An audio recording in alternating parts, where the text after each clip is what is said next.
Antoine Robitaille. Antoine Robitaille. Une entrée privilégiée dans le Parlement. Ce que les ministres n'ont pas voulu dire, Antoine va vous le dire. Cultivez votre savoir. Comprenez les décisions. La nouvelle façon de parler politique. Là-haut sur la colline. C'est l'heure de la chronique consti avec Patrick Taillon, notre chroniqueur constitutionnel et accessoirement professeur de droit à l'Université Laval. Et il a un invité aujourd'hui, Jordan Mayer, qui entreprend cette année des études supérieures en droit et il s'intéresse aux questions qu'on va aborder. Le premier sujet, justement, on va parler de l'affaire Surprenant. C'est quoi l'affaire Surprenant? C'est du nom de ce député Claude Surprenant, député de la CAQ dans Groux de 2014 à 2018, que l'Assemblée nationale avait blâmé officiellement en 2017 là, par une motion de l'Assemblée nationale. Mais justement, la semaine dernière, c'est l'Assemblée nationale aussi qui a effacé ce blâme, qui a adopté une motion pour dire « Ah, on retire le blâme ». C'est très, très rare dans l'histoire du parlementarisme et justement, j'aimerais que, Jordan, vous me présentiez un peu les faits dans cette affaire-là. Oui, absolument. Donc, en 2017, si on se replonge il y a plusieurs années, il y avait un premier rapport du commissaire à l'éthique et à la déontologie qui concluait essentiellement que le député Surprenant avait permis ou toléré que ses employés utilisent des biens et services de l'État pour des activités à caractère partisan. Donc, c'était essentiellement ce qui était concernant en 2017. Puis à l'époque, les députés avaient blâmé suite au dépôt du rapport du commissaire à l'éthique. Une sorte de détournement de fonds, si on utilise des termes en droit criminel. Là. Ouais. Oui, exactement. Puis donc, ça, c'est la première étape. Donc, 2017, premier rapport. Ensuite de quoi, il faut se plonger plusieurs années plus tard, en novembre 2023, qui est assez des éléments nouveaux, des éléments surprenants.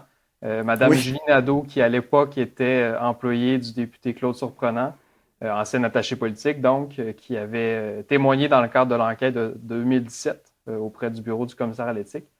Elle a donc reconnu sa culpabilité dans un procès criminel pour des accusations de fraude, d'usage de faux, de parjure, en lien avec les mêmes faits qui étaient survenus dans l'exercice de ses fonctions. Donc, c'était des faits nouveaux qui étaient portés à la connaissance de la sphère publique. C'était dorénavant public. Donc, le mois plus tard, en décembre 2023, les parlementaires ont décidé de confier à la commissaire, Maître Ariane Mignolet, la question de savoir si des éléments nouveaux en lien avec cette condamnation criminelle justifiaient une nouvelle enquête. Donc, puis à ce moment-là, Maître Mignolet décide de mandater Maître Bélanger, donc une commissaire ad hoc pour ce cas précis. Une ancienne juge de la Cour supérieure et d'appel, oui. De la Cour d'appel, oui, exactement. Puis donc, pour ce cas précis, d'évaluer si, oui ou non, ça justifiait de réouvrir une enquête. On sent tout l'embarras, hein? Ces personnes désignées qui sont là pour apporter forme de support, dans ce cas-là, un support éthique et déontologique aux députés. Oui. Qu'est-ce qu'on fait quand... Patrick, justement, personne désignée, là, il faut parler de ce club des 5. Là. Il y a vérificateur général, directeur général des élections, protecteur du citoyen, puis les commissaires, là, dont le commissaire à l'éthique, puis le commissaire au lobbying. Donc, c'est des gens qui sont nommés par l'Assemblée nationale, Pourquoi ils sont nommés par l'Assemblée nationale? Ils doivent vraiment avoir une aura d'indépendance absolue. Hein, c'est ça? C'est ça. Et cette indépendance-là, ça leur permet, en quelque sorte, d'être un peu des contrôleurs d'une certaine activité. Ça peut être la langue avec Benoît Dubreuil, ça peut être la commission des droits de la personne avec sa commission actuelle, le vérificateur général pour des questions plus financières. Donc, chacun a son petit terrain, son petit carré de sable. Mais comme c'est souvent le cas en ces matières, ça pose la question de qui gardera le gardien. Ah oui. et plus on multiplie les personnes désignées, plus il augmente les chances que ces personnes désignées, je ne veux pas dire les risques pas même. infaillibles, ces personnes désignées n'étant pas infaillibles, plus on augmente les chances qu'il y ait un problème, une erreur. Bon, là, dans le cas qui nous occupe, là, Jordan l'a bien résumé, il n'y a pas de faute. on a fait un blâme à un député, c'est grave, ça a des conséquences sur ses intérêts personnels. Sur sa vie, Claude, C'est surprenant, ça. il a tout perdu, là. Mais bon, la commissaire, en quelque sorte, c'est ma compréhension, vous me corrigerez, mais elle a été trompée par un faux témoignage. La justice criminelle a permis de révéler Exactement. ce faux témoignage-là. En fait, détail technique, c'est le commissaire, parce que Ariane Mignolet, ayant été avant d'être commissaire à l'éthique, Exactement. dans finalement l'administration parlementaire, elle a délégué ça à l'ancien commissaire Jacques Saint-Laurent. C'est comme sa dernière enquête, si vous voulez. Donc, c'est lui qui a été trompé ou est-ce qu'il a mal fait son enquête, Jordan? Ben, en fait, moi, je pense ici, c'est les faits nouveaux qui ont été portés à la connaissance de tout le monde faisaient en sorte que c'était très difficile en 2017 de savoir, de conclure autrement, en fait, que ce que le commissaire Saint-Laurent a fait.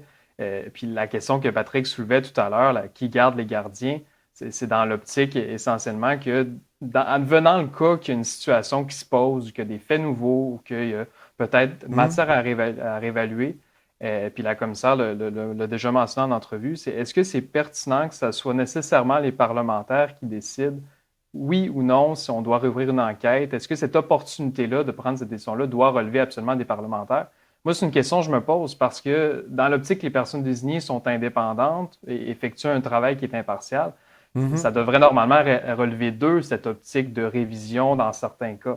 Ça se passe dans d'autres provinces, ça se passe ailleurs. OK, Patrick, là-dessus? Et on commence à avoir plusieurs cas, là. C'est pas qu'anecdotique. OK.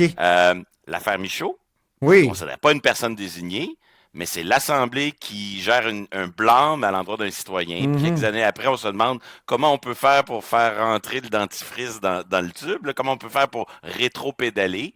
Problème hautement complexe. Yves Michaud sera mort sans jamais avoir eu des Exactement. excuses de l'Assemblée nationale. Récemment, Sébastien Proulx, rapport du protecteur du citoyen. Le protecteur du citoyen, c'est aussi une personne désignée. Oui, c'est vrai. Qui, bon, a un autre carré de sable, un autre champ d'activité. L'affaire très délicate de relations de travail de l'ex-commissaire des droits de la personne, la présidente de la commission des droits de la personne, Madame Tamara Terminus. Ouais. Tamara Termitus, qui Termitus, oui.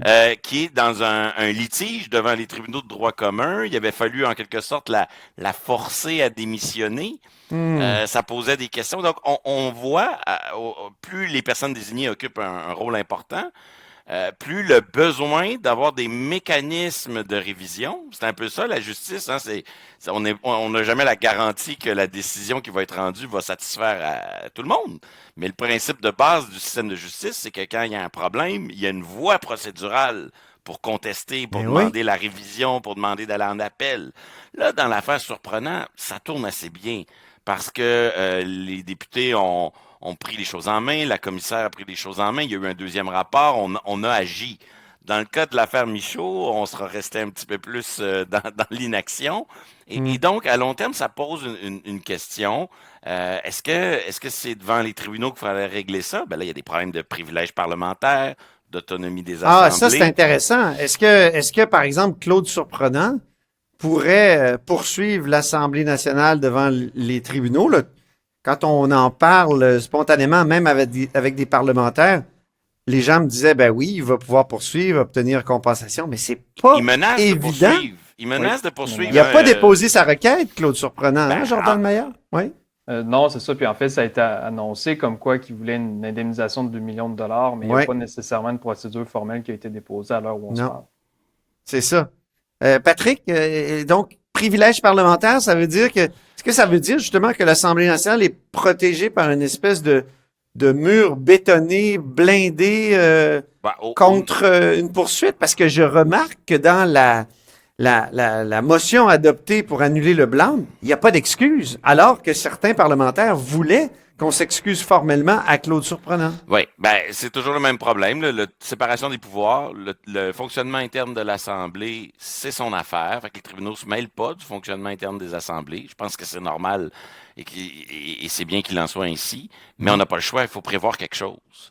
Ah, Et là-dessus, bon, certains vont dire si l'Assemblée renonce à son privilège ou l'encadre ou se dote d'un processus de gestion de ces problèmes-là, de révision, d'appel, de contrôle.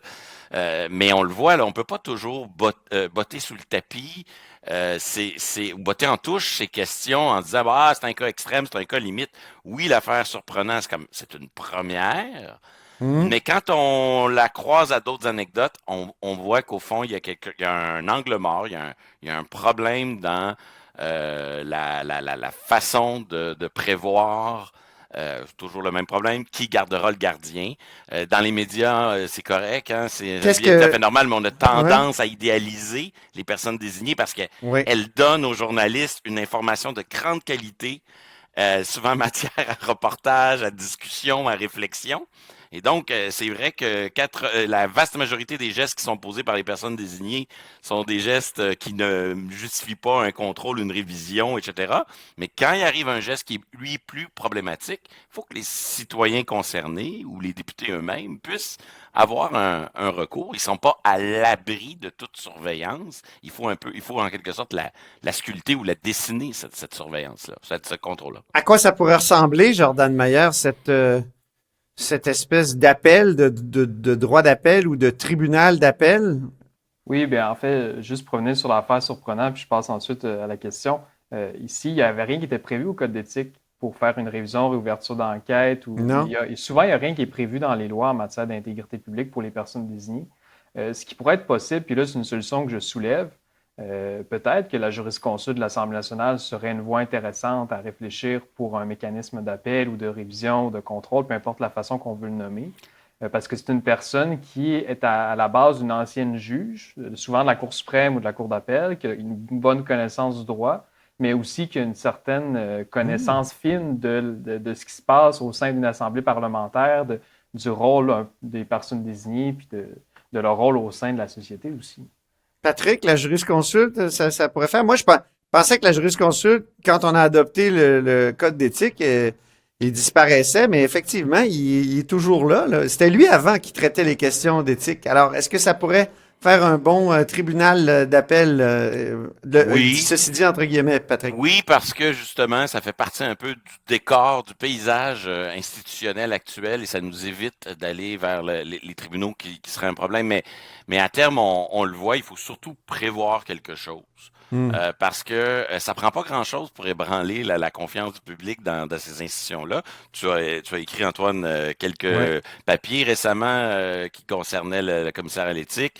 Comme tout est arrivé un peu en même temps, il faut qu'il y ait des mécanismes pour être capable Oui, mon titre, de c'était même corriger. le commissaire à l'éthique, une institution en crise. Ouais, ben, À cause aussi je trouve, des avis qui semblent divergents à différents élus qui sont aussi avocats, dont certains ont pu garder un cabinet et donc envoyer les affaires au cabinet, un cabinet qui porte leur nom. Je pense évidemment à M. Clich-Rivard, là, qui a un cabinet en droit de l'immigration. ouais. C'est son dossier aussi, comme élu, comme de Québec solidaire. Ouais, et Ouais. ces questions qui sont soulevées, ça montre à la fin qu'il font 3 temps.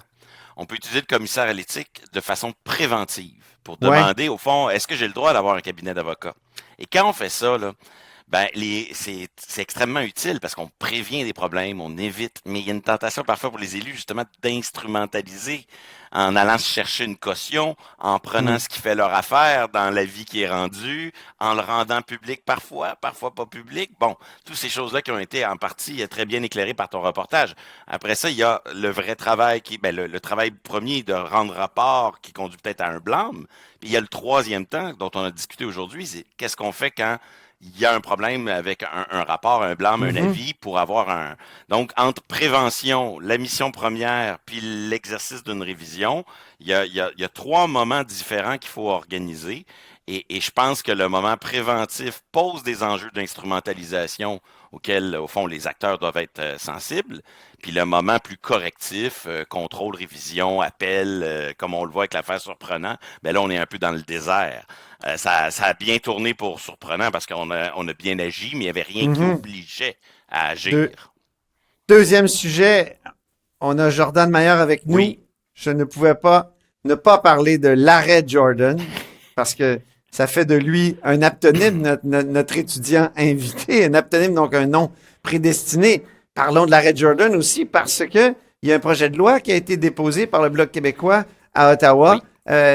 Est-ce qu'on commence par Jordan ou Patrick? Très rapidement, j'ai un mot du projet de loi. Je ne sais pas combien de temps il nous reste, mais le projet de loi C-392 du Bloc québécois, un projet de loi vraiment fascinant sur le plan politique, mais d'abord sur le plan du droit, un projet de loi qui très court, qui codifie, qui met par écrit les fameux délais de l'arrêt Jordan, donc qui dit voici les présomptions de délais qu'il faut appliquer, et qui ajoute après on peut déroger à ces délais-là si les circonstances sont réunies. On donne le pouvoir au juge de se créer un espace, une marge de manœuvre.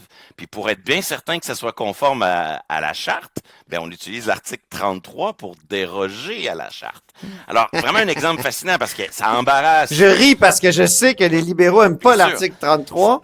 Et les néo, j'allais dire le NPD. Non? Oui, et en même temps, les conservateurs sur la politique criminelle, on ne sait plus trop où ils logent. Est-ce qu'ils sont prêts? Ils ont l'air ouverts. Donc, c'est vraiment une espèce de balle courbe qui est envoyée à la Chambre des communes pour embarrasser les autres partis.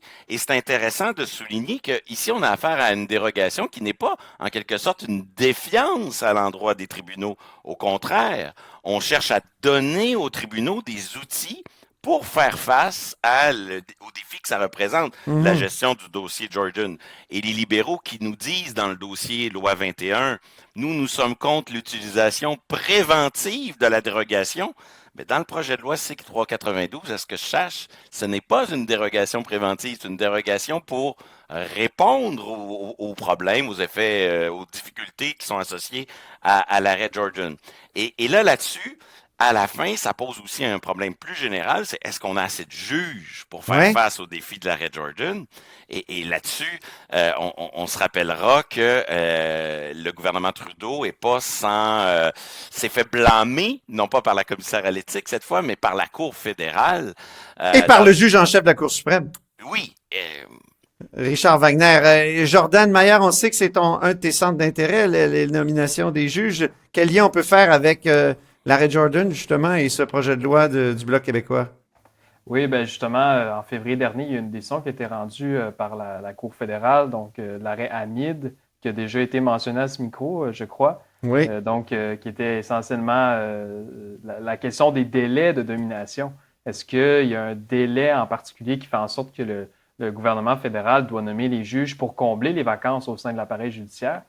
Et ce que le juge de la Cour fédérale avait mentionné ici, c'est qu'il y a un jugement déclaratoire, qu'il y a un délai raisonnable dans lequel le gouvernement fédéral doit nommer les juges. Donc, c'était une décision assez inusitée sur le plan, entre autres, de la preuve, là, parce que c'était sur la base de la lettre du juge en chef de la Cour suprême, Richard Wagner, que le juge de la Cour fédérale s'était appuyé pour rendre son jugement, comme quoi qu'il y avait vraiment une situation qui faisait en sorte qu'on doit reconnaître une convention constitutionnelle pour que les juges soient nommés dans un délai raisonnable. Donc, c'est une circonstance qui est assez étonnante sur le plan de la preuve. On va attendre la décision de la Cour d'appel fédérale pour voir ce qu'il y en est pour la suite. À terme, le gouvernement Trudeau est un peu pris en embuscade. Soit il nomme plus de juges pour aider la Cour fédérale le presse de le faire, soit il peut difficilement rejeter un projet de loi qui codifie les délais Jordan, mais donne aux tribunaux un petit peu d'oxygène avec la dérogation pour échapper dans les cas de crimes les plus graves, pour donner aux juges une marge de manœuvre. Bref, un projet de loi astucieux, politiquement embarrassant de l'opposition qui sera évidemment, probablement pas adopté à court terme, mais qui suscite des positionnements puis des débats évidemment très, très passionnants pour nous et pour le public, on n'en doute pas.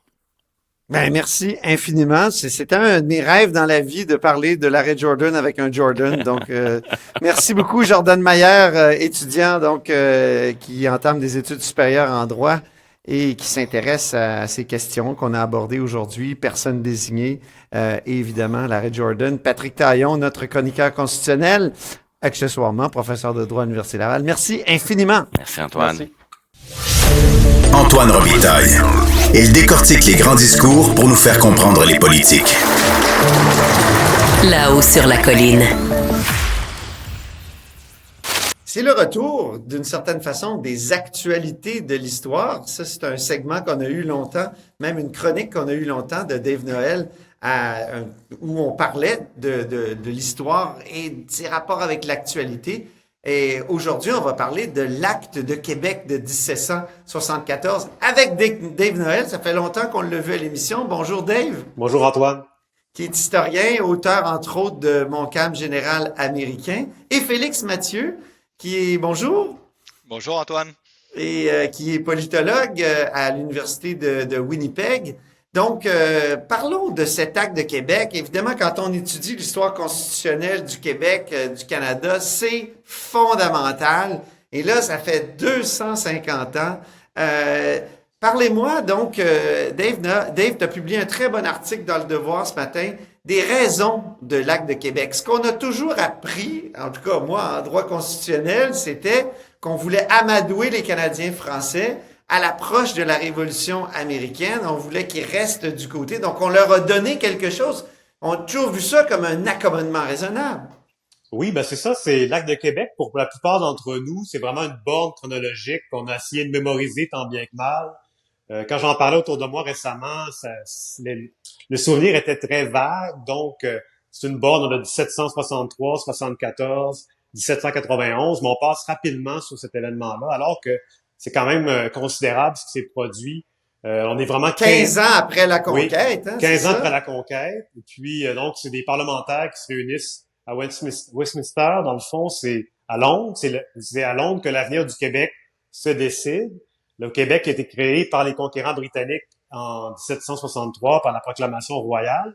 Et là, on veut régler plusieurs dossiers en suspens, notamment le droit civil, le droit criminel, mais surtout le droit civil, parce que depuis 15 ans, les autorités britanniques avaient essayé d'imposer le droit civil. Le droit criminel, ça a bien fonctionné quand même. Procès par jury, les Canadiens français se sont bien accommodés de ça. Mais le droit civil, on parle évidemment du droit des biens, donc les transactions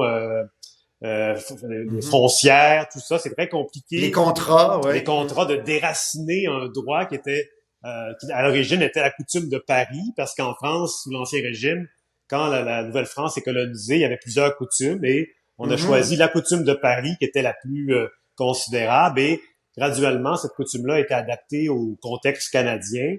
Et on en est venu à ce qu'on a appelé les lois du Canada. Donc, en 1763, Londres essaie de changer de droit, mais changer de système, c'est vraiment pas évident. Et en 1774, les autorités britanniques doivent faire face à l'évidence. Ça sera pas possible, donc on décide de reconnaître un état de fait. Ce qui fait en sorte qu'on peut pas parler dans ce cas-là d'un bienfait du conquérant, un geste de générosité comme ça souvent été présenté par certains historiens. Félix Mathieu, moi j'ai toujours vu ça comme une sorte d'accommodement raisonnable aussi, parce qu'il y a la dimension juridique, donc droit civil, dans l'acte de Québec, mais il y a cette dimension religieuse aussi, l'abolition du droit du serment du test. Oui, ben comme Dave l'a souligné, avec la conquête, la proclamation royale, il y a une politique d'assimilation de la population francophone catholique qui est imaginée, mais qui va jamais vraiment être mise en œuvre, parce que sur le plan démographique, les franco-catholiques surpassent, et de loin, les sujets britanniques anglo-protestants. Et donc, c'est un peu par la force des choses, c'est pas par bénévolence. Oui, il y a le contexte au sud, dans les turbulences, puis c'est certain que du côté des autorités coloniales, on regardait ça et on voulait s'assurer d'avoir des alliés, mais on l'a peut-être mythifié un peu, cet aspect-là. Mais dans tous les cas, ce qui arrive avec 1774, et moi j'ai vraiment appris la valeur de 1774 avec une constitutionnaliste, c'est Eugénie Brouillet, qui a vraiment mis la puce à l'oreille dans son livre La négation de la nation. Elle dit quelque chose comme l'acte de Québec, c'est le premier jalon de l'enracinement juridique du Québec comme société distincte.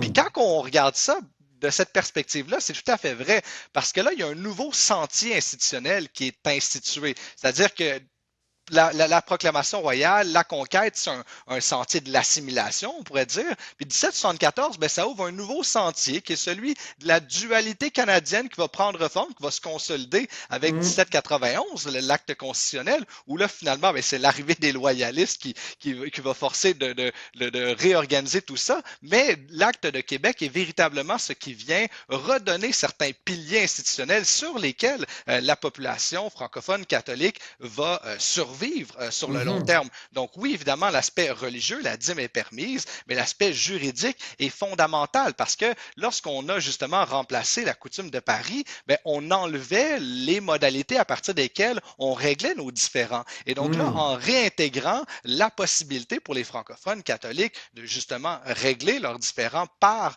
le droit civil d'inspiration française, ben, on permet une singularité et une permanence d'un pilier fort sur lequel va se développer ce qui est devenu aujourd'hui le Québec. Surtout, on peut dire que c'est a posteriori que ça devient, comment dire, pas un avantage, mais un gain énorme parce que quand c'est octroyé en 1774, comme Félix disait, la colonie est à 95% francophone. Donc, parce que faut réaliser que la vallée du Saint-Laurent, c'est comme un peu un cul-de-sac géographique. La population était quand même assez dense. On parle de 70 000 habitants le long du Saint-Laurent. Donc, c'est pas facile de percer ce groupe-là comme qui formait vraiment un bloc. Et puis, mais c'est vraiment après la Révolution américaine où là, les loyalistes vont venir graduellement s'installer dans la vallée du Saint-Laurent. Et là, c'est là que l'anglais va prendre de plus en plus de place. Et les acquis de 1774 vont être vraiment utiles pour l'avenir du Canada français. C'est ça, les Canadiens français vont pouvoir s'appuyer là-dessus, là, sur 1774 pour se maintenir, pour conserver leur singularité, pour reprendre le mot de Félix. Mais Félix, 1774, ça crée aussi des institutions politiques. Là. Tu t'es penché sur le Conseil législatif, notamment. Oui, ben, le Conseil législatif, puis je fais écho au texte de Dave dans Le Devoir, c'est juste aux sources du parlementarisme au Québec, au Canada plus largement, qui va se déployer. Il y a un C'est historien maintenant notre salon rouge, mais ben oui, qui il est a en été train d'être aboli. rénové en ce moment. Oui, Là, on a enlevé c'est le ça. tapis d'ailleurs. On a enlevé le tapis, on me dit dernièrement. Mais Christian Blais, qui est historien de l'Assemblée nationale, justement, il a soutenu une thèse en 2019 à l'Université Laval, puis il fait un travail vraiment, un travail de moine, là, d'historien, où est-ce qu'il est allé regarder ce que le législateur pensait. Parce que quand on regarde ce que FX Garneau va avoir dit, par exemple, sur le Conseil législatif, c'est pas grandiose. Là. Il parle d'un conseil despotique, tyrannique, puis qu'essentiellement, c'est juste du monde qui veulent cumuler des chapeaux, accaparer les terres publiques. Mais en 1774, lorsqu'on regarde les débats au Parlement de Westminster à Londres, il y a vraiment Lord Frederick North, qui est un peu l'équivalent du premier ministre britannique de l'époque. Ben, il y a vraiment l'idée, l'intention, c'est de créer une institution qui va imiter le parlementarisme britannique. Bon, on va avoir un gouverneur qui va demeurer essentiellement tout puissant, mais le Conseil législatif, c'est au plus 23 membres, au moins 17. Et là-dessus, sur le Conseil législatif, contrairement au Conseil de Québec qui le précède, ben là, il va y avoir des francophones catholiques qui vont y parvenir parce qu'on abolit le serment du test. Ça, donc, c'est on n'est crucial, plus obligé d'abjurer sa foi catholique pour accéder à ces fonctions publiques-là. Mais quand même, tous les 8 membres qui sont sur le Conseil législatif en 1775, parce qu'il est institué janvier 1775, le Conseil législatif, mais il y en a 8 qui sont francophones catholiques. Ils sont tous des hommes de confiance de Guy Carleton. Là, donc, on n'a pas mis n'importe qui ici. Et c'est vrai, pour donner quand même ce qui revient à FX Garneau, que la plupart cumulaient différentes fonctions. On était trésorier, on était maître des postes, etc. Et donc, il y avait un cumul des fonctions qui étaient là. Il va falloir attendre 18 ans pour qu'il y ait des élections, des vraies élections et une chambre d'assemblée, hein, Dave? Oui, ben d'ailleurs, souvent, ce matin, moi, le titre de mon texte a fait beaucoup réagir l'an 1 du parlementarisme. Oui, oui. De notre point de vue d'aujourd'hui, un parlement, ça implique une chambre basse avec des députés élus. Et c'est ça. Donc, puis surtout qu'on avait eu un bicentenaire comment dire, qui avait mené à une production historienne intéressante, donc en 1992. Il y avait beaucoup de publications qu'il y avait eu, on l'avait souligné, et là, qu'un autre anniversaire vienne un peu s'immiscer dans la chronologie. Faire de l'ombre. Ça fait réagir, parce que ça, on est vraiment sans chambre basse pour la plupart des gens, sans démocratie directe. Pour nous, c'est pas du parlementarisme, alors qu'il y a quand même des nuances à apporter. Mais c'est pas Dave, d'en faire de oui, l'ombre, hein. Moi, je oui, dis que c'est Félix. vraiment Oui. amener des nuances, selon moi, ici, parce que c'est pas écraser 1791, c'est vraiment de remarquer que avec le Conseil législatif, les conseils législatifs eux-mêmes avaient l'impression d'imiter le parlementarisme britannique. Le problème aussi pour le Conseil législatif, c'est qu'au départ, il fait à peu près rien. On est dans le contexte des turbulences au sud de la frontière, et donc la première année, en 1775, ils se réunissent 3 fois. Mais après ça, à partir de 1777, 1783 surtout, on voit une recrudescence, et là, on va voter des ordonnances qui vont évidemment être assujetties à l'assentiment du gouverneur, mais on va vraiment délibérer sur un ensemble de thématiques, que ce soit comment protéger les maisons des feux à Québec, à Montréal, la valeur des minéraux. Donc, on s'intéresse à des aspects importants de la vie socio-politique, économique de l'époque. Et donc, il y a véritablement un débat qui prend forme quand même à travers cette institution-là qui précède le Sénat, le Conseil législatif du Québec qui a été aboli 193 ans plus tard. C'est ça. Dave, on revient à l'adoption. Et tu écris dans le texte, dans ton texte de ce matin, que Michel Chartier de Lotbinière est à Londres lors de l'adoption. Est-ce que j'ai bien compris? Oui. Ben, c'est ça, en fait. C'est que souvent, pour un événement... Parce que ça, c'est ton personnage. C'est le personnage que tu présentes et sur lequel tu as fait une belle enquête dans ton dernier livre. Oui, c'est ça. Ben, Michel Chartier de Lotbinière, c'est un vétéran de la guerre de la Conquête. Après la cession de la colonie, il s'achète plusieurs seigneuries. Et il y en a certaines qui sont contestées. Donc, il va à Londres dans ce cadre-là pour avoir une compensation ou les récupérer. Ce qui fait en sorte il se trouve par hasard à Londres un peu. Et quand le projet de loi est discuté, le Bill de Québec, lui, ben, il est sur place, donc il se présente là et il se présente surtout comme le porte-parole des Canadiens. Et plus tard, par son fils, il va apprendre que les Canadiens ne le perçoivent pas du tout comme un porte-parole, parce que c'est un personnage qui était très particulier, un peu excentrique. D'ailleurs, il a laissé des journaux personnels très importants dans lesquels on découvre sa pensée. Et ça, je le raconte dans mon livre. Et donc, il raconte aussi notamment l'adoption du projet de loi, les conséquences. Et lui, il aurait aimé avoir une chambre d'assemblée avec seulement des seigneurs, parce qu'il considérait que quand on était propriétaire terrien, on était plus responsable. C'est très commun à l'époque. Et c'est ça, il y avait vraiment une vision très conservatrice de la chose. Mais ce qui n'empêchera pas par la suite de se joindre aux révolutionnaires américains. Donc, c'est un personnage qui avait une idéologie, il a changé souvent d'allégeance. Et Chartier de Lotbinière, c'est pas un Papineau, c'est pas un Georges-Étienne Cartier, c'est vraiment quelqu'un qui a pas réussi à coller à l'histoire à l'époque, dans son temps. Ce qui a pas aidé à l'événement à devenir plus... mais qui a eu une vie hyper active que tu expliques et que tu décris dans ton livre magnifiquement. Oui. Mais j'en reviens pas à quel point 1774, l'Acte de Québec a été mal accueilli. Et tu le dis bien dans ton texte ce matin, Dave. Tu l'expliques. Et partout, par tous les camps. Ça dépend quand même. Les seigneurs étaient assez favorables. D'ailleurs, les seigneurs, quand les Américains envahissent le Québec, vont globalement se rallier. Le clergé, mais pas tout le clergé. Le bas clergé, c'est plus mitigé. Mais c'est vraiment les habitants qui, eux, grâce aux travaux de Gaston Deschênes sur la Révolution américaine et la Côte du Sud, il a bien montré que les Canadiens étaient beaucoup plus que seulement neutres envers les Américains. Ils fournissaient des vivres, ils fournissaient du transport, et on a même 2 régiments canadiens qui ont été formés en 1775. Et on aurait pu en avoir plusieurs autres si, sur le plan militaire, les Américains n'avaient pas été repoussés au sud de la frontière par les Britanniques. Le Québec aurait pu devenir le 14e État américain. Donc, on aurait été à la 14e étoile du drapeau. Et c'est vraiment en 75 qu'on est passé le plus près de devenir des Américains. Il faut pas penser au pays d'aujourd'hui. Là, à l'époque, c'était en construction, donc tous les avenirs étaient possibles. Et c'était vraiment un rêve pour les gens épris de liberté de l'époque. Et aussi, il y avait un volet peut-être de revenir à la France. Ce qui fait en sorte, donc, c'est une époque de bouillonnement. La France aidait tellement à ce moment-là, justement, les révolutionnaires américains, hein, Félix? Oui. Oui, oui, puis c'est aussi qu'il y a eu les lettres. Il y a deux lettres qui ont été envoyées par le Congrès de Philadelphie en 1774 et en 1775.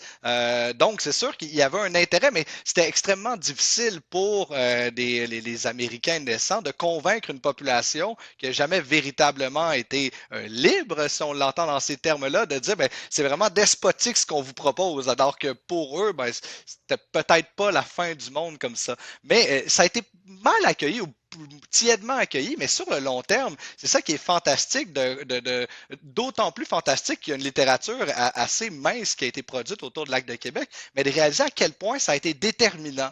Je parlais de sentier institutionnel tout à l'heure, mais si on regarde l'Acte de l'Amérique du Nord britannique, donc Oui. la loi constitutionnelle de 1867 qui crée le Canada fédéral moderne, ben, un ensemble de composantes, d'articles même constitutionnels qui découlent de là, que ce soit la dualité linguistique, la dualité juridique, évidemment, mais tout ce qui va en découler sur le plan sociopolitique, la singularité du Québec, puis toute l'architecture institutionnelle, le parlementarisme, bien, ça prend sa source d'une certaine manière en 1774. Donc, il y a vraiment quelque chose d'hyper intéressant et le fameux Bill de Québec, sanctionné le 22 juin 1774, ben, c'est un moment hyper important quand on le regarde avec le regard d'aujourd'hui, ce qui est beaucoup plus facile de faire qu'à l'époque, de comprendre à quel point ça va avoir des effets durables, mais avec le regard d'aujourd'hui, on en est assez convaincu.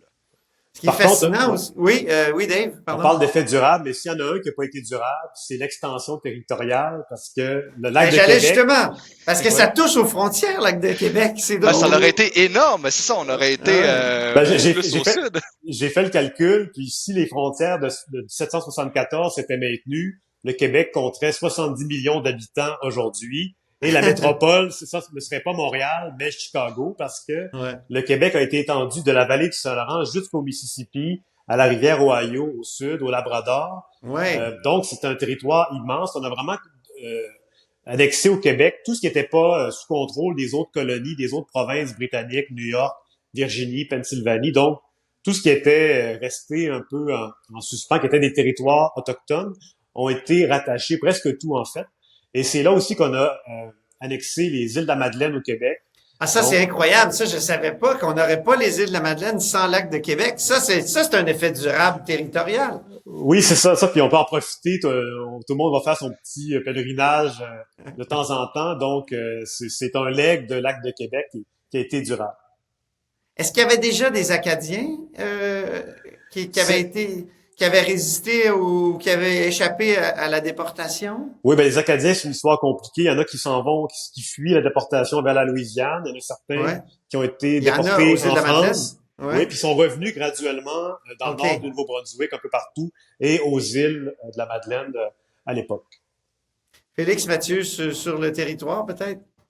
Ben, sur le territoire, ce qui est intéressant d'observer, c'est qu'on vient quand Ou les même. frontières, oui. Ben, les frontières, ça vient encore une fois bouleverser. Le territoire change tout le temps à l'époque aussi. Ouais. Ces moments constitutionnels, on parlait de 1763, la proclamation royale, 1774, 1791. Le territoire est toujours appelé à changer un peu par rapport à des intérêts qui ont souvent peu à voir avec les populations locales. C'est les autorités coloniales qui pensent à comment ils veulent développer les relations, soit avec les populations autochtones où on les considère d'une part et à certains moments comme des alliés pour le commerce ou à un moment donné on les considère comme finalement comme une nuisance là, pour reprendre les termes qu'on employait dans les rapports, tout simplement parce qu'on avait besoin de territoire et non plus de bras. Et donc les territoires sont appelés à être modelés, mais quand on revient aujourd'hui, on se dit ben, si c'était pas le lac de Québec, on n'aurait pas les îles de la Madeleine. C'est quand même un beau clin d'œil à se faire aujourd'hui.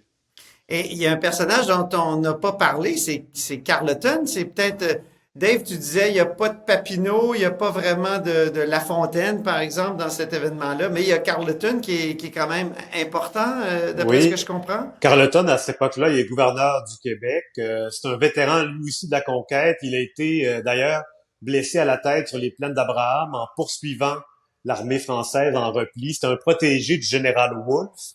Et donc, lui, c'est le deuxième gouverneur du Québec. Il y a eu James Murray juste avant. Et lui, il insistait beaucoup sur le régime seigneurial. Donc, il espérait que les seigneurs, donc qui détenaient les grands domaines, servent d'intermédiaires avec les Canadiens, les paysans canadiens. Donc, il espérait créer une espèce de caste qui existait déjà, mais la maintenir, la développer. Et ça, c'était son apport. Et d'ailleurs, Murray, lui, de son côté, on a refusé de l'entendre lors des débats sur le Bill de Québec en raison d'enjeux de corruption. Il était très impopulaire à l'époque. Donc, c'est vraiment il était un peu toxique pour les parlementaires de leur point de vue. Mais c'est vraiment Carleton a eu un rôle très important, beaucoup plus que le Binière, qui, lui, a été entendu, mais peu écouté. Félix Mathieu, parle-nous du colloque qui va avoir lieu au Musée de la Civilisation, je pense. Ça dure Oui, 2 ou 3 jours. Puis ensuite, je veux que tu nous parles de ton nouveau livre. oui, En ben en fait, terminant, ouais. c'est le 5, 6, 7 juin de cette année au Musée de la Civilisation. J'organise ça avec Amélie Binette et Dave Guénette, qui sont respectivement professeurs de droit à l'Université du Québec en Outaouais et à l'Université de Sherbrooke. C'est vrai, vraiment, quand on a réalisé que ça allait être l'anniversaire, le 250e, ben nous, on fait partie d'un groupe de recherche, le groupe de recherche sur les sociétés plurinationales, et on avait organisé au Musée de la Civilisation un événement sur le 150e de la Conférence de Québec de 1864, qui a un peu mené à l'architecture constitutionnelle de la Fédération moderne. Puis on a fait également un événement au musée sur le 150e de l'acte de l'Amérique du Nord britannique. Donc, c'était tout naturel de dire, on se réunit là encore une fois. Puis là, ben, c'est d'inviter autant des historiens des idées politiques, des politologues, des juristes, pour avoir autant de regards disciplinaires Même sur un cet membre de la événement-là. magistrature qui va être là. Oui, il y a le juge Gramont de la Cour fédérale qui vient prononcer un mot pour dire à quel point ce qu'on retrouve dans le droit constitutionnel qui découle de l'Acte de Québec a été fondateur pour la suite des choses. Puis ben, je prends ton invitation par rapport au livre, donc aux éditions du Boréal, je vais sortir le 1er octobre prochain un ouvrage qui s'intitule Les nations fragiles, ces peuples qui ont affronté la modernité. Et si je compare la trajectoire du Québec au sein du Canada depuis le 18e siècle jusqu'à nos jours, l'évolution des rapports de force entre les acteurs institutionnalisés au Québec, à Ottawa. Et je compare ça avec Catalogne, Espagne, avec Irlande du Nord, Royaume-Uni, Wallonie, Belgique et Tyrol du Sud, Italie. Puis, ce que je fais ressortir, c'est justement qu'il y a toujours un moment, une conjoncture critique, j'appelle dans le livre un Big Bang institutionnel, qui vient fonder un sentier. Et de ce sentier-là, on peut en bifurquer, mais on ne va jamais complètement s'en sortir. Et donc, il y a des bornes à la fois Puis institutionnelles 1774, c'est un Big Bang. Ben, selon moi, c'est 1774 qui vient fonder le sentier institutionnel. C'est pas 1867, c'est pas 1763. Donc, moi, je fais l'argument que c'est vraiment ici qu'il y a une conjoncture critique qui s'impose et que par la suite, ben oui, il va y avoir des moments. L'acte d'union, on voit que Est-ce que Dave est d'accord? Est-ce que Dave est d'accord? Dave, es-tu d'accord avec ça? Je le lise de son côté. Dave, es-tu d'accord? Sur le fait que c'est un Big Bang? Oui. L'hypothèse est intéressante, en tout cas. Oui, ben c'est ça. C'est un projet de loi omnibus. Il y a tellement d'éléments. Faut peser les différentes facettes. Super. Écoutez, c'est tout le temps qu'on avait, malheureusement. Merci infiniment. Félix Mathieu, donc professeur à l'Université de Winnipeg, et Dave Noël, historien et journaliste au Devoir. Merci infiniment. Alors, c'était passionnant comme conversation. J'espère que vous reviendrez à la haut sur la colline. Bye bye. Au revoir. On dit souvent que les murs ont des oreilles. Là-haut sur la colline. Nous, on a 2 vraies oreilles à l'intérieur des murs du Parlement.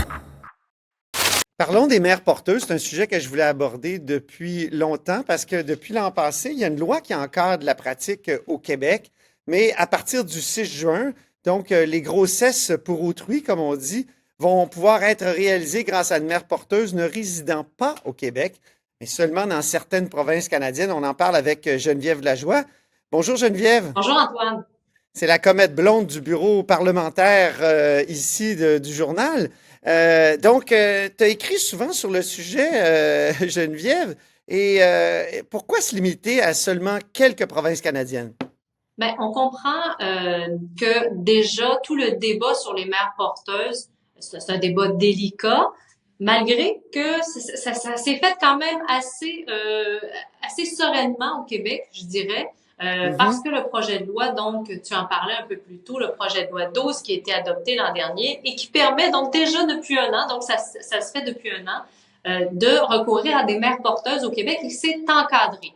Avant, la problématique, c'est que ce l'était pas du tout, contrairement à d'autres provinces. Alors, désormais, c'est encadré, c'est-à-dire que les parents d'intention qui trouvent une femme qui accepte de porter un enfant pour eux doivent conclure une convention de grossesse. Hein, ça doit être conclu avant le début de la grossesse. Donc, ils doivent s'entendre, ils doivent conclure un contrat. Puis, il doit y avoir aussi un consentement de la mère, de la mère porteuse, après la naissance de l'enfant, qui accepte, même après la naissance, de dire, bon, je rejette mon lien de filiation. Et ça fait en sorte que c'est donc les nouveaux parents, les parents d'intention, qui, eux, ont le lien de filiation avec cet enfant. Évidemment, il y a des règles, il faut que la dame soit âgée de 21 ans ou plus. Et donc, ça, c'est possible depuis 1 an. On en est quand même aux premiers essais là au Québec, quand même là. Mais c'est ça. Comme tu le disais, depuis le 6 juin, le gouvernement a évalué d'autres juridictions où les parents qui souhaitent fonder une famille au Québec puissent avoir recours à une mère porteuse ailleurs. Lors des débats, évidemment, le gouvernement avait dit, on va faire attention quand même, on va s'assurer que les autres juridictions aient les mêmes ou aient des règles semblables aux nôtres, et notamment pour la protection de l'enfant, mais aussi la protection de la femme. Et donc, ils sont arrivés à la conclusion qui finalement qu'on n'irait pas à l'extérieur du Canada, qu'on resterait pour le moment à l'intérieur du Canada, 7 provinces seulement. Donc, l'Ontario, l'Alberta, la Colombie-Britannique, le Manitoba, la Saskatchewan, l'île du Prince-Édouard et la Nouvelle-Écosse sont acceptés, mais pas les autres et pas d'autres pays pour le moment. Oui, parce que il y avait une crainte, là, si on allait à l'international, partout sur la planète, qu'on fasse affaire avec des usines à bébés. Hein, il y a le ministre qui a dit ça, je pense qu'il t'a confié ça dans une déclaration. Il y a aussi un texte assez percutant dans le dernier numéro d'Arguments de Michel Sirois, qui est bien connu comme féministe, je dirais, de la tendance universaliste. Et justement, elle écrit « Enfants sur commande et ventre à louer, il n'existe pas de grossesse pour autrui éthique ». Donc ça, c'est une tendance du féminisme qui rejette toute, disons, procréation pour autrui. Exactement. La PPA, comme on dit en France. Exactement. Mais le gouvernement était un peu prudent, justement, en n'allant pas jusqu'à permettre le recours à des mères porteuses en dehors du Canada. Donc, évidemment, il crée peu de critiques, là, parce que les craintes qu'il y avait eu, notamment lors des consultations parlementaires sur ce projet de loi-là, c'était justement le recours dans des pays où on ne sait pas trop qu'est-ce qui va se passer avec la femme, avec l'enfant, est-ce qu'il va être en sécurité, qu'est-ce qui se passe avec les droits de chacun. Donc, le gouvernement a été prudent. Et voyez, même l'association de la communauté LGBT+, était très satisfaite là, du choix du gouvernement de rester à l'intérieur du Canada, parce que même eux avaient des craintes, avaient des craintes justement de ce qui pourrait arriver, avec les enfants, les mères porteuses, et le respect de la fameuse convention de grossesse entre les parents. Qu'est-ce qui arrive après ça au niveau du droit, s'il y a certaines dispositions qui sont pas respectées. Donc, mais comme tu le disais, Madame Sirois a une vision féministe bien à elle, mais il y a d'autres visions du féminisme en ce moment. En tout cas, oui, il y a un choc. Il y a un choc entre les féministes aujourd'hui. Tout à fait. Elle a d'ailleurs une vision semblable à celle de Christiane Pelchat, une ancienne députée libérale à l'Assemblée nationale et qui était pendant plusieurs années présidente du Conseil du statut de la femme à l'époque. Donc, elle, Madame Pelchat, est du même avis que Madame Sirois, qu'il ne faut pas encadrer le recours aux mères porteuses parce que c'est comme si, justement, on laisse la porte ouverte à la marchandisation du corps de la femme. Voilà, oui, c'est ça. Mais il y a d'autres féministes qui ne sont pas du même avis du tout. Et le Conseil du statut de la femme, à l'heure actuelle, lui, est tout à fait satisfait du projet de loi du ministre à l'effet qu'il fallait encadrer le recours aux mères porteuses. Et il y a plusieurs autres associations féministes aussi qui sont d'accord. Donc, comme tu disais, il y a vraiment un choc entre deux visions féministes Mais c'est sûr que le gouvernement, en ayant choisi de ne pas aller à l'étranger, de rester au Canada, d'être très prudent, justement, ça le... C'est comme un compromis. Oui. Hein, c'est comme un compromis qui réussit à satisfaire beaucoup de monde malgré les oppositions, les chocs très importants entre les positions là-dedans. Tout à fait. Mais Là-dessus, ça, c'est sûr que c'est appelé à changer. C'est un peu comme l'adoption internationale. Je veux dire, les pays où c'est permis, ça peut changer avec le temps, tout dépendant des lois qui sont adoptées dans d'autres pays. Donc, ça va être un processus en continu. Donc, on verra s'il y a déjà d'autres provinces qui s'ajoutent à ces 7 provinces et s'il y aura d'autres juridictions parce que, malgré tout, l'association des communautés LGBT+, disait peut-être que le gouvernement devrait quand même, étant donné la proximité avec nos voisins américains, vérifier si c'était possible de recourir à des femmes aux États-Unis. Hein?